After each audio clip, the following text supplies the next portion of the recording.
بسم اللہ الرحمن الرحیم۔ السلام علیکم ورحمۃ اللہ وبرکاتہ۔ میں ہوں سلیم بزدار، آپ دیکھ رہے ہیں یوٹیوب چینل نشاط ثانیہ۔ سب سے پہلے درود السلام، اللہم صلی علی محمد وعلی آل محمد کما صلیت علی ابراہیم وعلی آل ابراہیم انک حمید مجید۔ اللہم بارک علی محمد وعلی آل محمد کما بارکت علی ابراہیم وعلی آل ابراہیم انک حمید مجید۔ آج جو ہمارا پہلا مسئلہ ہے وہ یہ ہے، کنواری اور مطلقہ عورت جنت میں کس کے ساتھ ہوگی؟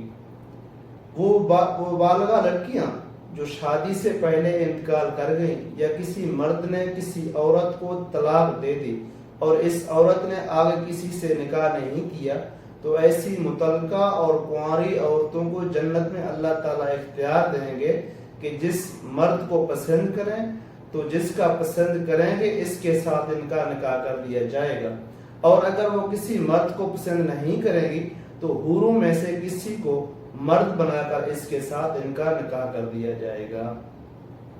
اور مسئلہ نمبر 2 یہ ہے کہ بیوی کے دیکھتے ہوئے دوسرے بیوی سے جماع کرنا۔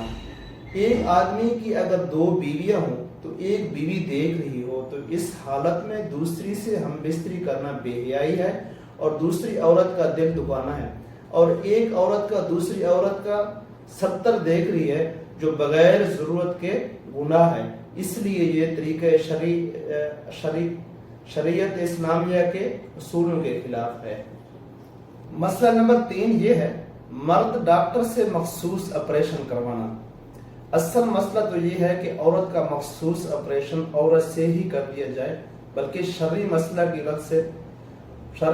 کی روح سے عورتوں کے مخصوص امراض کے بارے میں عورتوں کو ہی اس میں مہارت حاصل کرنا چاہیے۔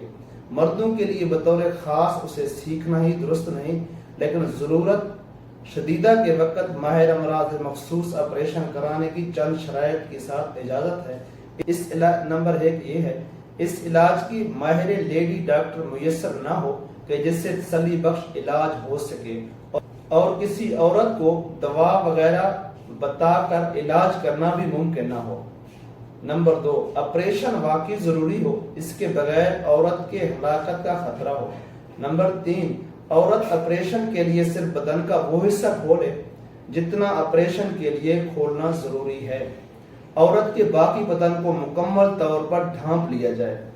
ڈاکٹر صرف بقدر ضرورت آپریشن کی جگہ پر نظر ڈالے اور جسم کے باقی حصوں کو ہرگز نہ دیکھے۔